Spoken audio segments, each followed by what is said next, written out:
Hello बच्चों, कैसे हो भाई? I hope you are fine.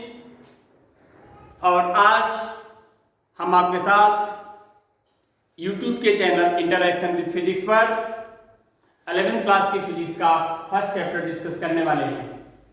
I hope you will like it, you will enjoy my teaching. Okay, देखते हैं। देखिए, इस फर्स्ट चैप्टर में हम आपको बताने का प्रयास करेंगे ये जो आपने साइंस स्ट्रीम को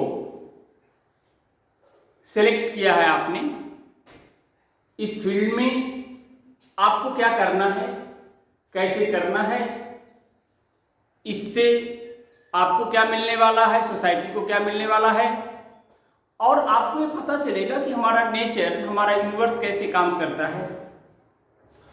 कुछ इस तरह की बातें हैं। और एज ए होल अगर मैं इस चैप्टर की बात करूं तो मैं आपको बताने का प्रयास करूंगा कि साइंस क्या है, how it will work, that is scientific method क्या है, साइंस में एक्सपेरिमेंट और थियरी का क्या रिलेशन है,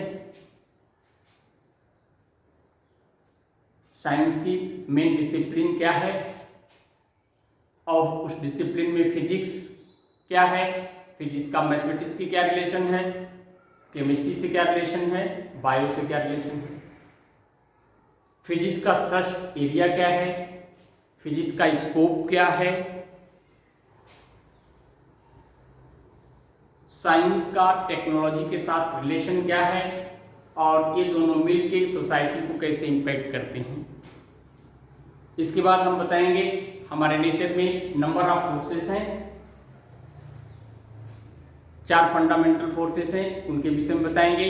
इसके बाद एट लास्ट हम आपको बताएंगे कि हमारा जो नेचर है it govern, it is controlled by certain laws of nature. तो लॉज कैसे काम करते हैं, कौन कौन से लॉज हैं, उनके विषय में हम आपको एक ब्रीफ आइडिया देने का प्रयास करेंगे। और हम विश्वास के साथ इस लेक्चर को शुरू कर रहे हैं कि आप इसे लाइक करेंगे और इसे आप पसंद करेंगे, और इस चैनल को ग्रो करने में आप मेरी मदद करेंगे। ओके, अब सबसे पहले हम साइंस को बताने का प्रयास करेंगे। यहाँ पर हम साइंस को डिफाइन नहीं करेंगे, हम साइंस को डिस्क्राइब करेंगे। कैसे? इस साइंस को डिस्क्राइब करने के लिए हम नेचर से एक एग्जाम्पल लेते हैं, और वो एग्जाम्पल हमारा है solar system. What is this? Solar system. अब देखिए, ये जो सोलर सिस्टम है इसमें आपको पता है हमारी जो प्रेजेंट थॉट है, जो प्रेजेंट एक्सेप्टेशंस है, according to that one all the planets revolve around sun in elliptical orbit and sun lies at one of the focus of ellipse। अब आप देखिए, हमारे पास एक ज्योमेट्रिकल फिगर है, उसका नाम क्या हो गया? इलिप्स। ये बड़ी वाली जो लाइन है इसका नाम हो गया मेजर एक्सिस, इसका नाम क्या हो गया? Major axis. और ये छोटी लाइन है थोड़ी सी, माइनर एक्सिस। ये दो पॉइंट हमने लिया S1 एंड S2, इसे हम कहते हैं फोकस ऑफ इलिप्स। ये देखिए अर्थ है, एक प्लैनेट है जो सन के चारों तरफ रिवॉल्व कर रहा है along elliptical path, और सन की ये पोजीशन है at one of the focus. दूसरा कोई प्लैनेट होगा, उसका भी पाथ क्या होगा? इलिप्टिकल ही होगा, उस इलिप्स के फोकस पर यही कौन होगा? सन होगा। तो प्लैनेट्स सन के पास है, सन के दूर है, no matter, but all the planets follow elliptical path perform periodic motion. और केपलर ने इस मोशन के लिए 3 लॉज दिया है, जो हम 11th फिजिक्स के फर्स्ट बुक के लास्ट चैप्टर में पढ़ेंगे, वो हम बाद में देखेंगे।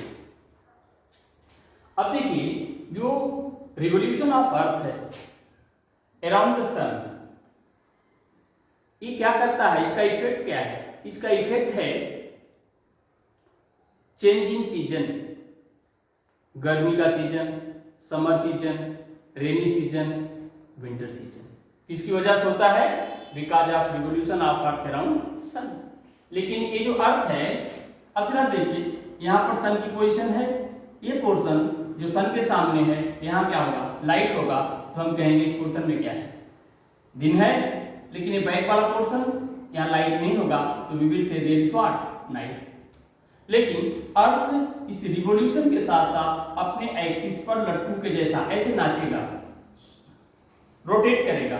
तो जब ये यहाँ रोटेट करेगा तो after some time it will come here, जो पीछे वाला पोर्शन है, बैक साइड पोर्शन, थोड़े समय बाद आगे आएगा। अब यहाँ क्या हो जाएगा? दिन हो जाएगा, और जहाँ दिन था वहाँ क्या हो जाएगा? रात हो जाएगा। Means revolution of earth around sun causes change in season, लेकिन rotation of earth about its own axis responsible for the formation of day and night. दूसरा, आपके पास थोड़ी सी आइडिया है कि प्लैनेट्स के चारों तरफ कुछ हेवनली बॉडीज रिवॉल्व करती हैं, they are called as what? Satellite. अब अर्थ का एक नेचुरल सैटेलाइट है जिसे हम क्या कहते हैं? मून कहते हैं। ये कौन हो गया भाई? मून। अब जरा देखिए, this one is sun, this one is what? Earth, and this one is what? Moon. अब मून अर्थ के चारों तरफ रिवॉल्व करेगा।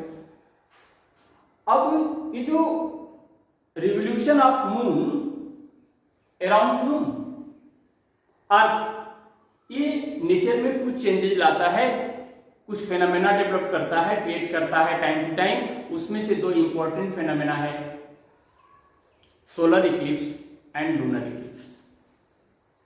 ओके, अब मैं यहां से कंक्लूजन निकालने का प्रयास करूंगा। I will try to found a conclusion from this example. हमारा जो सोलर सिस्टम है, दिस इज व्हाट? ऑर्गेनाइज्ड और अनऑर्गेनाइज्ड? तो you will say sir this is organized. और अगर हमारा सोलर सिस्टम ऑर्गेनाइज्ड है बेटा, इसका नॉलेज कैसा होगा? Organised. If our solar system is organized, and definitely it is organized, means their knowledge is what? Organized. From where we get information, knowledge about our solar system? From science.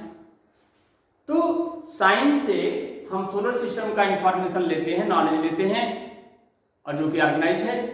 तो मैं यहां से बताना चाहूंगा कि science क्या है? Organise knowledge है सिस्टम का, नेचर का, जिस पर भी हमारा फोकस होता है उसका अगर हमारे पास ऑर्गेनाइज नॉलेज है तो उसे हम क्या कहेंगे? साइंस। हम दूसरा एग्जाम्पल लेकर के भी इस बात को आपको बताने का प्रयास करेंगे, सेम बात को। देखिए, अगर water flow in the river देखें तो नदियों का फ्लो पहाड़ों से कहां होता है? प्लेन की तरफ। पहाड़ से पानी नीचे की तरफ अपने आप आ रहा है। लेकिन कभी इसका उल्टा नहीं हो सकता कि नीचे का पानी, प्लेन का पानी अपने आप कहां चला जाए? पहाड़ों पर। नेवर। ये क्या है? इसका मतलब कोई न कोई फोर्स है, कोई न कोई सिस्टम है जो इस वाटर फ्लो को क्या कर रहा है? कंटिन्यू कर रहा है कि पहाड़ का ही पानी नीचे आएगा, नीचे वाला पानी अपने आप ऊपर नहीं जाएगा। इसका मतलब क्या है? यहां पर कोई ऑर्गेनाइज सिस्टम है, ऑर्गेनाइज नॉलेज है जो वाटर की फ्लो को क्या कर रहा है? कंटिन्यू कर रहा है। तो कोई भी एग्जांपल आप ले लीजिए जिसे आप साइंस में पढ़ते हैं, तो वो क्या होगा? आप देखेंगे ऑर्गेनाइज है, उसका नॉलेज क्या है? ऑर्गेनाइज है।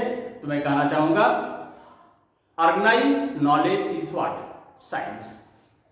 अब हम थोड़ा आगे बढ़ेंगे कि ये साइंस काम कैसे करता है, साइंस के काम करने का तरीका क्या है।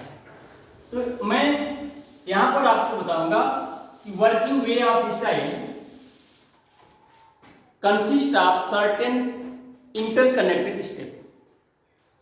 साइंस के काम करने का जो तरीका है consist of what? Certain interconnected steps. अब इस सर्टेन इंटरकनेक्टेड स्टेप में बेटा सबसे पहले है सिस्टमेटिक ऑब्जर्वेशन।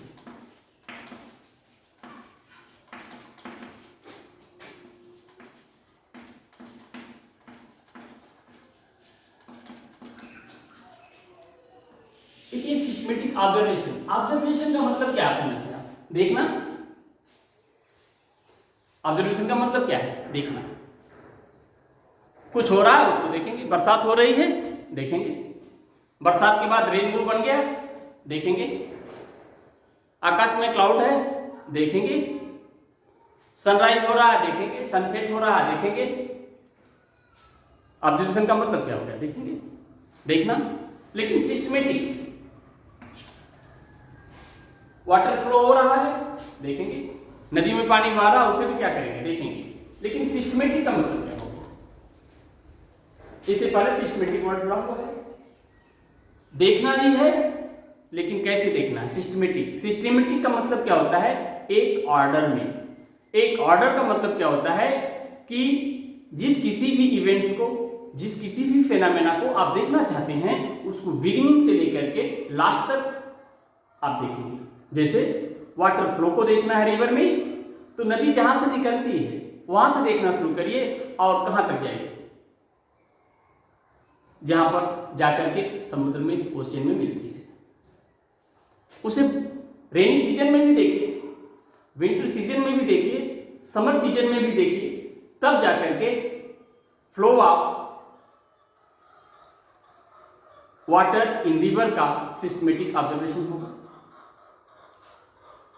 अगर आपको रेनबो की फॉर्मेशन को देखना है तो भी आप क्या करेंगे?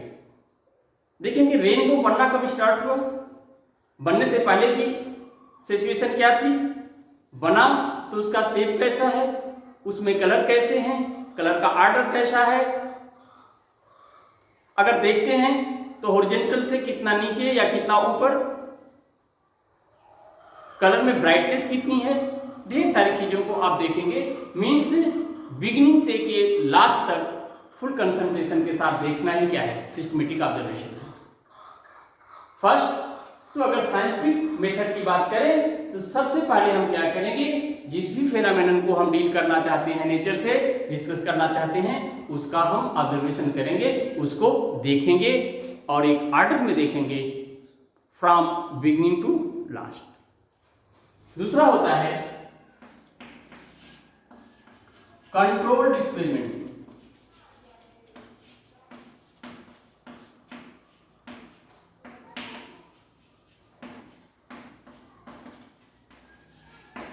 देखिए, कंट्रोल्ड एक्सपेरिमेंटिंग का मतलब होता है नेचर से आपने जिस भी फेनामेना को पिकअप किया है ऑब्जर्वेशन करने के लिए, वो कैसे हो रहा है, how it is taking place.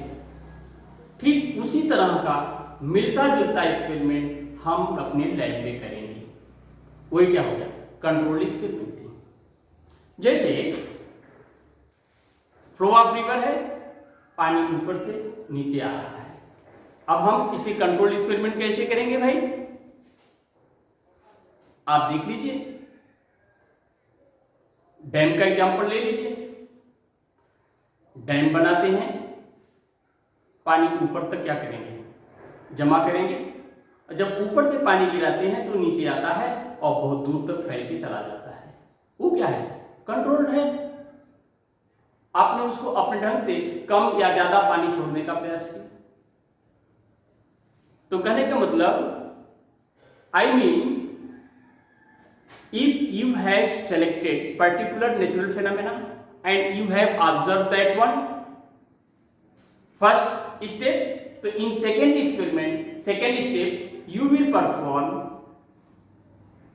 same phenomena in your laboratory in small scale.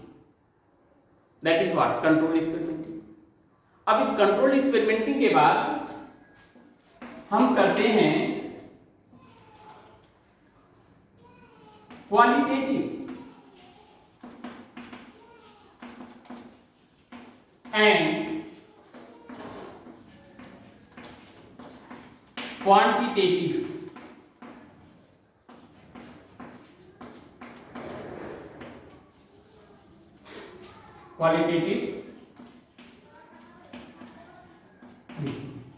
इसका मतलब क्या होता है? क्वांटिटेटिव का मतलब होता है,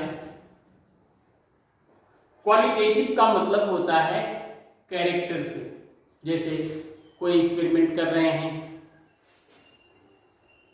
वाटर फ्लो से रिलेटेड, जैसे डैम बनाया, डैम की हाइट ज़्यादा है या कम है, डैम में पानी कम है या पानी ज़्यादा है, उससे फ्लो पर क्या असर पड़ेगा, वो क्या आएगा, क्वालिटेटिव।